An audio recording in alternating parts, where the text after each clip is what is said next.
Welcome to Bowden Blitz ACC edition. I'm Joe Lisi, joined by former National Coach of the Year, Terry Bowden. Coach, a great slate of Week 1 action. We saw upsets across the top 25. I want to get your thoughts about how last week played out, but more importantly, that battle in Tallahassee.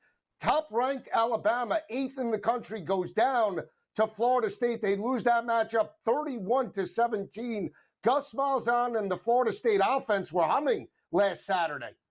Well, I said all along that the entire Florida State's entire success would depend on the ability for the quarterback, TC, Tommy Castellanos, and Gus Malzahn to mesh, to get together and work well together, and that's exactly what they did. Gus Malzahn's going to be successful in offense. Whatever quarterback, if they can run and be his kind of guy, Tommy Castellanos found the right coordinator together. That was the big difference. As you watch that game, TC, Tommy Castellano, not only did he run the offense, he was physically tough enough to extend first downs, to make that extra yard. You just extend plays and expend downs, and that was a difference in the ballgame. I was just so surprised that Alabama was unprepared, to me, to stop an offense they could have watched game after game after game on video to prepare for. Throughout the offseason, you and I had talked. It's one thing to talk the talk like right. Thomas Castellanos, like we're going to be much different and much improved in 2025, but he backed it up with his play, 152 passing yards. He also rushed 16 times for 78 yards and 1 touchdown run. His ability to sustain drives, convert on third down just seemed to embody what that team showed on Saturday afternoon. It wasn't just the offense, it was the defense getting after Ty Simpson, and just an all-around effort by the Florida State Seminoles. Mike Norvell had his back to the wall. He got off the hot seat with that victory last Saturday. He sure did. He got an A+, and bringing in Gus Malzahn, knowing he played Alabama. And Gus, either as a head coach or as a coordinator, calling plays, was 6-6 against Alabama. He's won half his ball games against Alabama. Most of the time they have been favored. He knew what he was doing, Gus. And Gus came back in almost every special, every trick play that he's had over the years. He had them ready and hit on several big plays. It was a perfect situation to go into. And again, my whole concern was, why didn't Alabama go back and watch everything? Because it seemed every time he had to have a special play, it hit in the game with that quarterback. So it was a great play offensively for FSU.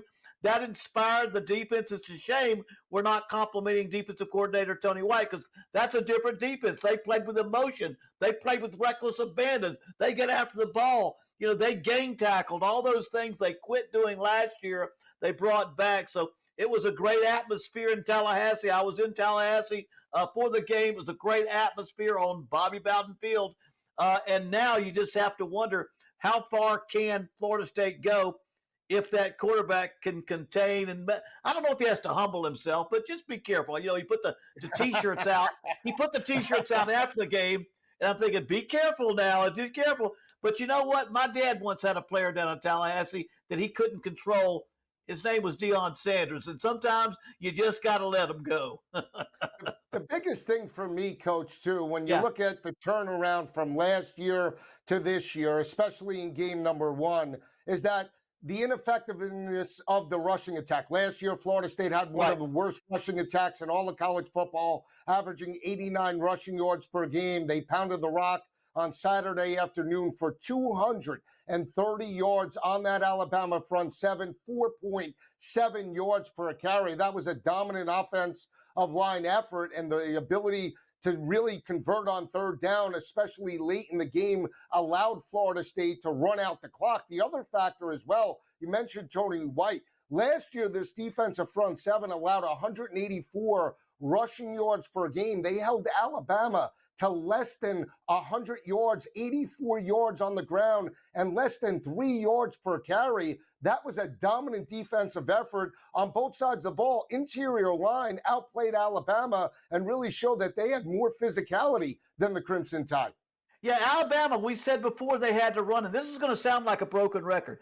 Every upset, every team that lost could not run the football well enough, and the teams that could run it well enough won the games. This game, no exception. Ty Simpson, a new quarterback, a young quarterback. He needed to have a complementary running attack, but he didn't have it. And to be honest with you, he looked a little pedestrian. He didn't look like that he had that exceptional talent. I know he's probably a very good quarterback, but he's not one of those guys that just stands out and wins it on his own. They had to have a running attack, and they didn't. And, Joe, we're going to talk about this all day long. The teams that didn't run the ball very well early, they didn't win football games. We'll talk about Florida State's success later in the show as we break down the current ACC odds, but there was another upset. It took place in Death Valley, South Carolina. LSU gets the upset over Cade Klubnik. They were a 4.5-point road underdog. They trailed early in the first half. They made second half adjustments and steal the game, coach, 17-10. Brian Kelly breaks the streak. He lost 3 straight Week 1 opening matchups in Baton Rouge. Not this time. They're a top 5 ranked football team entering week number 2. You know, and when I watched the game, it didn't feel like an upset. LSU looked like they had better talent. Now, I bought Dabo's stuff. He said the best team we've had since we won national championships. I didn't think they were quite that good. I didn't see a Travis Etienne and some other guys that were on that team when they won national championships. Now, they're very good. I think this Clemson team's not much below LSU, but when I watched the game and I saw the talent, LSU probably should have scored again and beaten them by another touchdown. But the fact was, it really wasn't an upset after we got to the game.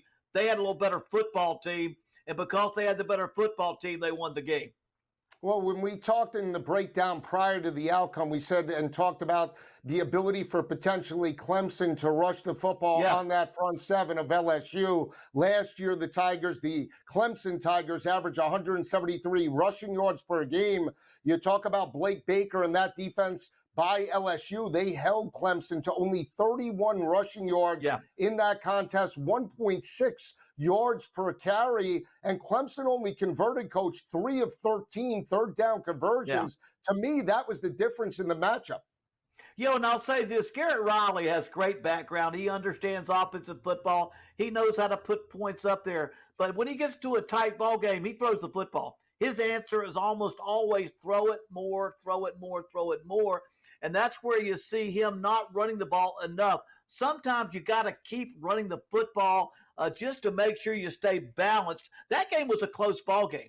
Not all the running plays are going to make big plays out of them, but you got to keep doing it. I really think Dabo's got to keep a close handle on that. They can't take a walk away from the running attack just because sometimes the offensive coordinator has built his reputation on throwing the football.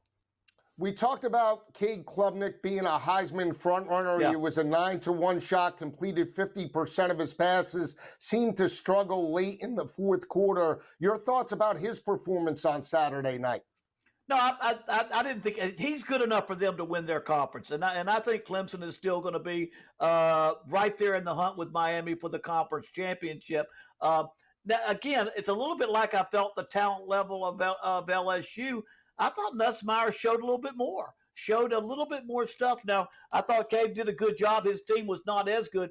You put a good running attack with Clemson, so the quarterback now has people fearing the run. All of a sudden, his routes are wide open. He didn't have a lot of open receivers in that football game. They were tightly contested. There weren't a lot of easy completions for him to have.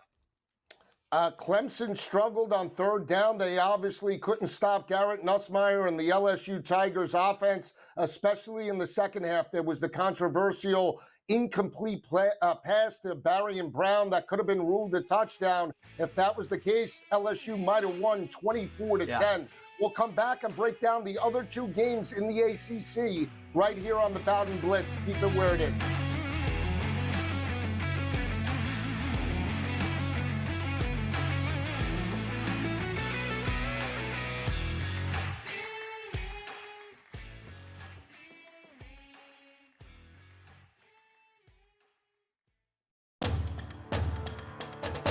No better place to be than SportsGrid. College football today, right here on the SportsGrid Network. Joe, Lisi, Donnie, right side for the entire season, Joe, on Saturday. This is your place. This is your place to be, Joe. I love it. I tell you. And it's flying. Show's flying. We're on an hour already. I can't wait. We're licking our chops for these Rat Pack games. And Look it's a at that. great slate. Look at you on the screen right Look now. like with a the little neck. rat. He's got SportsGrid's College Football Today. Matthew Golden, one of my favorite prospects coming out of Texas. He had an incredible game against Arizona last year in the college football playoffs. Just, big touchdown after big touchdown, big moment after big moment. I loved him all year. And I was a little, skeptical at first, like, okay, well, it's kind of a crowded wide receiver room. And guess what? It's getting less crowded because everybody's hurt in Green Bay. Matthew Golden is the truth. He's the only guy healthy enough to play. Fantasy Sports Today, only on SportsGrid. This is the moment every fan waits for. The countdown's over. The road to kickoff has begun. Play is here to stay. I'm not going to name names, Kevin. From win totals to player props, from division races to MVP debates, we've got eyes on every camp and data feeding 24/7, breaking down every angle across the league. Every pick, every edge, every line that matters. SportsGrid. Your road to kickoff starts now.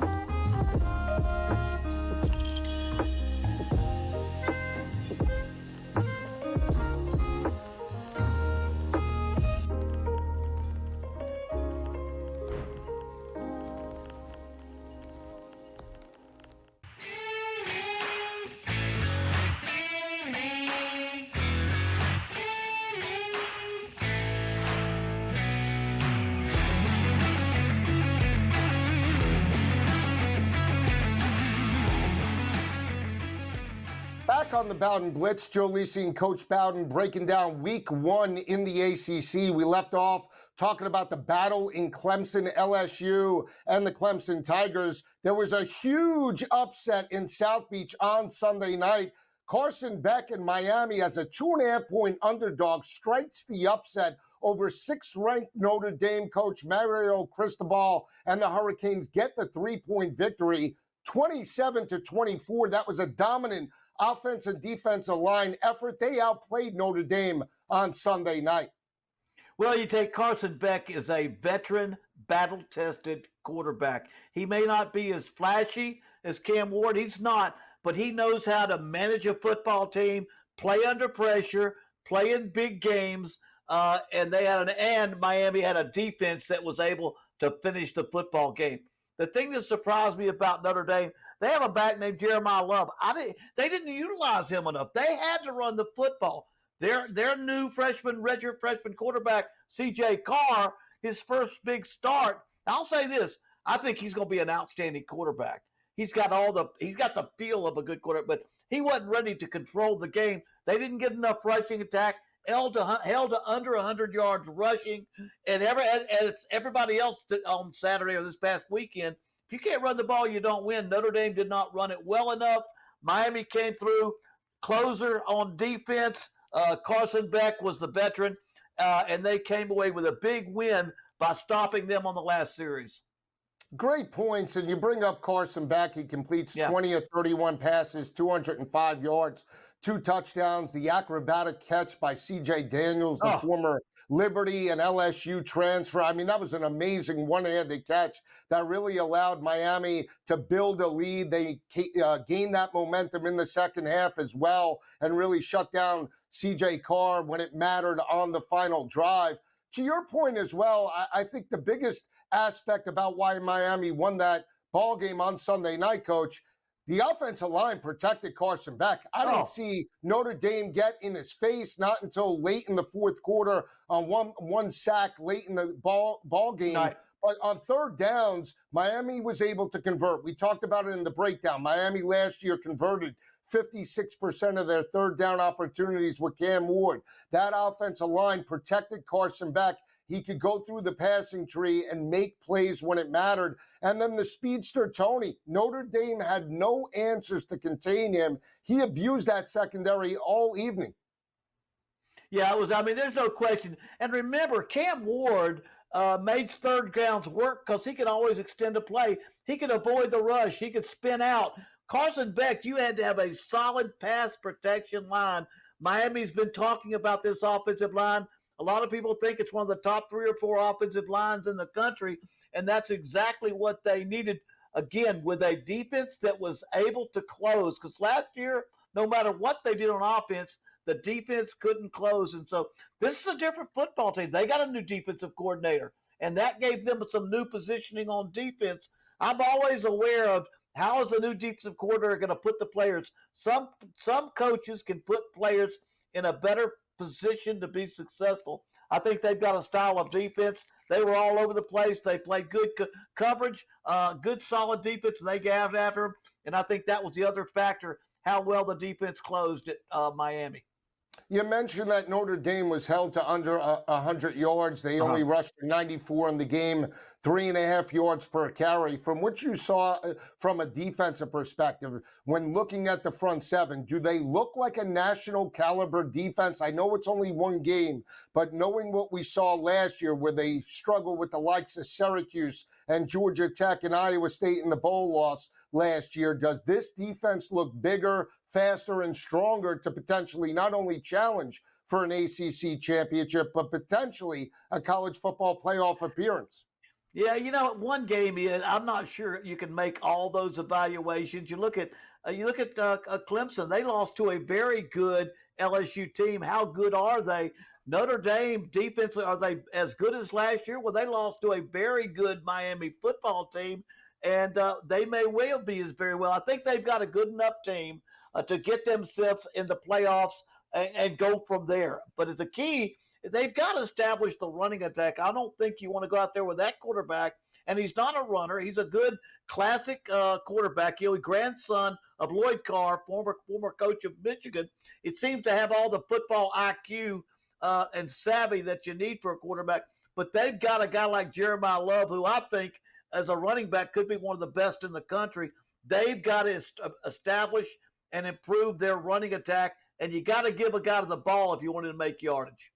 The other matchup, it took place in Chapel Hill. It was Chapel Bill. The Tar Heels and their new head coach, Bill Belichick, were 3.5-point home underdogs to Sonny Dykes and TCU.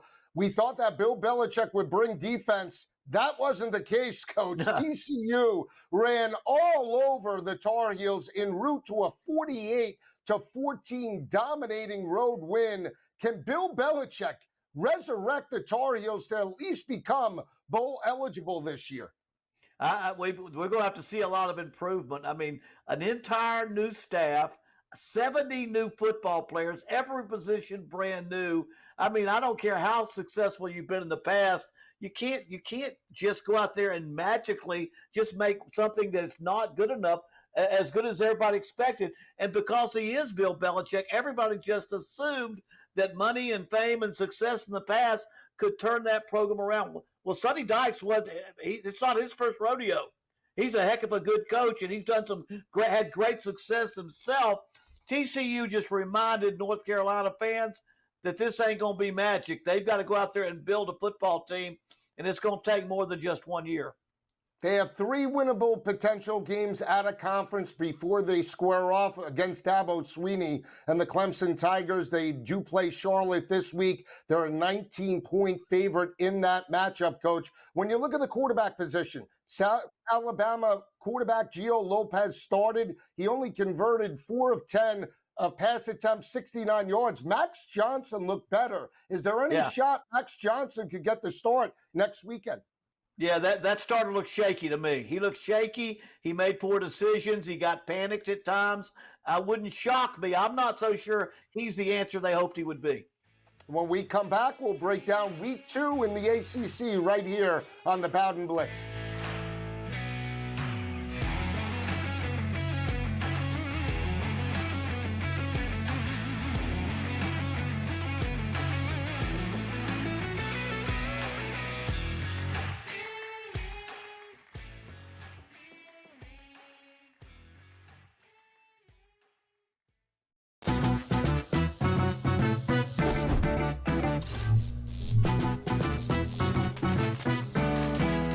Want to play roulette? Here's a tip. European roulette has a lower house edge than American style. The lower the house edge, the better shot you have at winning. Most online casinos offer European roulette. So, if I were you, I'd get spinning. Now, go get lucky. See you in Las Vegas. Let's get lucky. I don't like it. Does he think he's playing on the opening kickoff? Does he want to get a handoff at that point? I mean, he's involved in the program. Here's the problem Why with do James coaches Franklin. even run out with the football team? Like Andy Reid doesn't run out with the Chiefs. Yeah, but it's the NFL. This is college what about kids. High school, college basketball? Do those They're guys like a run out with father them? figure. Well, they used to be like a father figuring. Now the kids are making more than the coach. Sports Grid's College Football Today. The Dallas Cowboys losing that pass rush, losing another big impact player on the defensive side, all this does is make me like Dak Prescott more and CeeDee Lamb and George Pickens more, because what we talked about all offseason, right, Matt, which is, hey, when Dak is healthy, he is a top 5 fantasy quarterback, and the defense we think is okay, but we think they're going to be in a lot of shootouts. Now I definitely think there's going to be a lot more shootouts. Fantasy Sports Today, only on Sports Grid. At the moment, you will not be able to do a bet on the television set. However, Emily made it very clear that's what we ultimately want to do, and we may do it sooner than later, where you will be able to put a sports bet on the service through your smart TV set with your remote control or with your voice, especially if a service like Alexa Plus, which is scheduled to go on Amazon Fire TV sets and other smart TV sets, actually happens. Newswire, only on Sports Grid.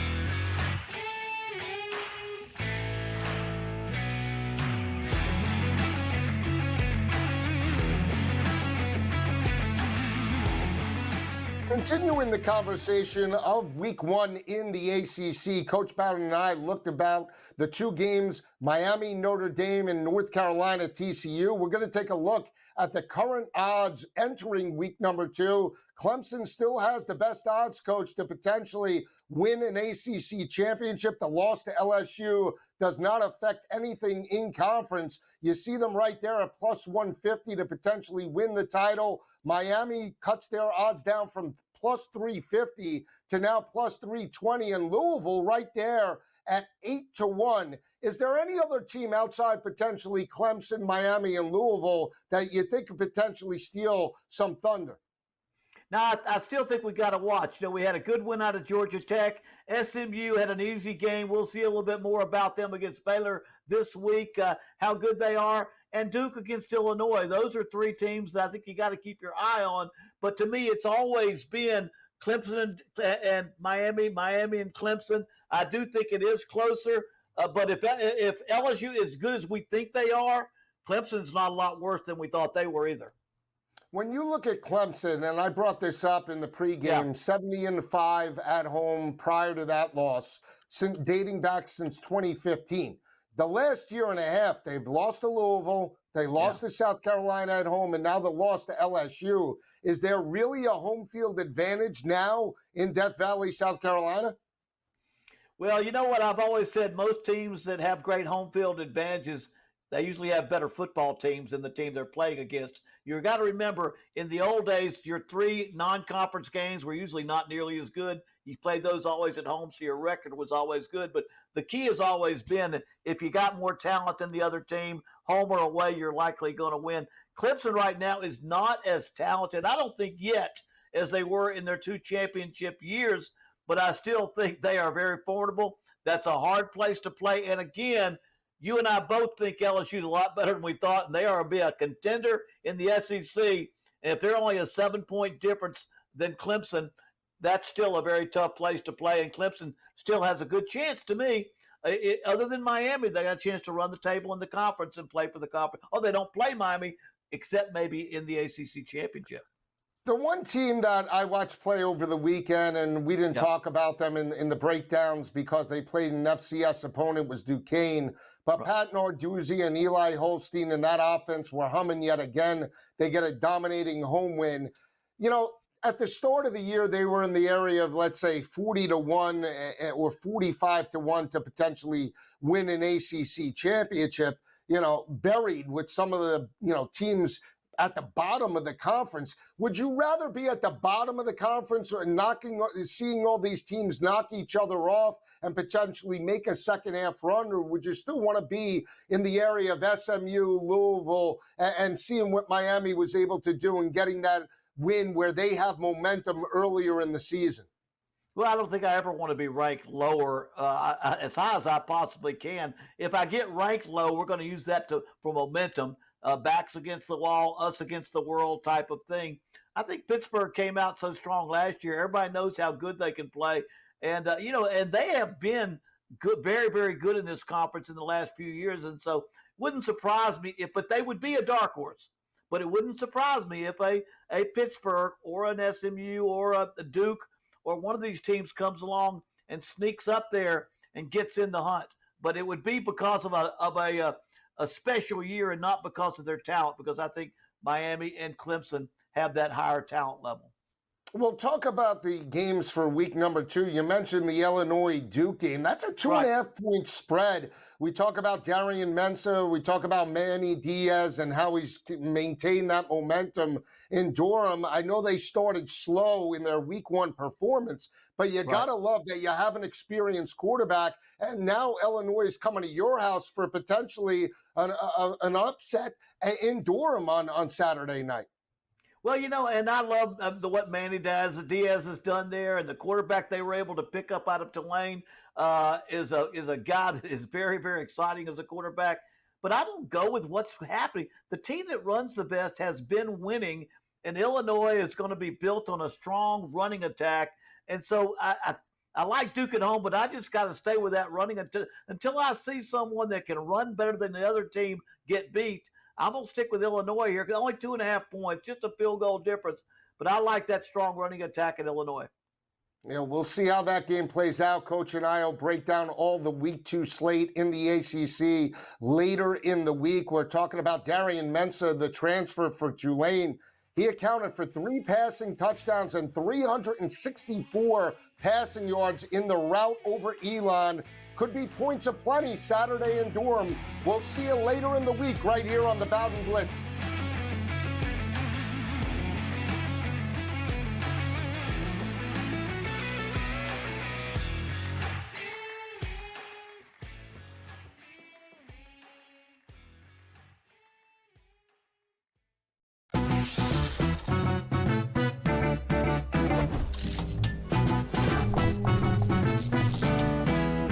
Guess what, golfers? Vegas isn't just casinos and pool parties. In fact, there are 50 golf courses within a 15-mile radius of the Strip, all boasting beautiful desert oasis landscapes. So, if you're looking for a break from the action, consider hitting the links. See you in Las Vegas. Let's get lucky. The sharpest football contest show in the land, the Las Vegas Football Contest Show, focuses on Circus Sports Million, Circus Survivor, and the Westgate Super Contest, handicapping the games and releasing our contest picks every week of the season. With 2 former Super Contest winners, Brady Cannon and James Salinas, a former NFL player, Mike Pritchard, and over $1 million in contest prize money won combined, the Las Vegas Football Contest Show will have you prepared this season like none other. It's good news, bad news, but it's the same problem when they created this problem come draft day, right? We all knew you got too many quarterbacks. It's as simple as that. Unless one guy absolutely stinks, then you still have too many quarterbacks because you still got Deshaun Watson, who's eligible to come off the IR this season if they really want to go down that road again. In-game live, only on SportsGrid. This is the moment every fan waits for. The countdown's over. The road to kickoff has begun. Play is here to stay. I'm not going to name names, Kevin. From win totals to player props, from division races to MVP debates, we've got eyes on every camp and data feeding 24/7, breaking down every angle across the league. Every pick, every edge, every line that matters. SportsGrid. Your road to kickoff starts now.